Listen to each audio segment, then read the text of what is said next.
นี่ต้นโกโก้เนาะปลูกทดลองเอาไว้เบิ่งกำลังใหญ่อายุก็สิประมาณปลูกได้ประมาณ3 เดือนแล้วเนาะต้นสำนี้โกโก้นี่เป็นต้นที่สามารถผลิตให้ผลเนาะหมายว่าเป็นตลอดปีโกโก้นี่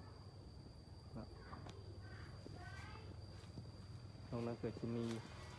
มักอะโดกาโดเนาะมีต้นมะเขียบ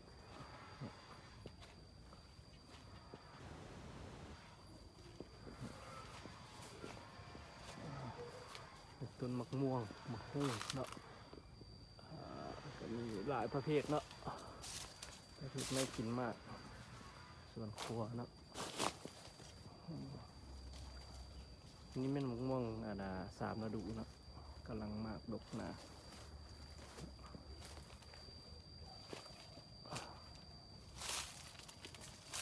ต้นกล้วย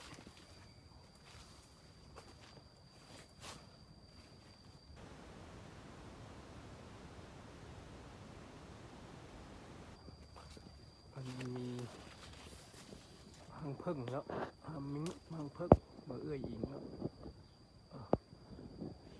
มีธรรมชาติสีเขียวแล้วก็มีสิ่งที่มีชีวิต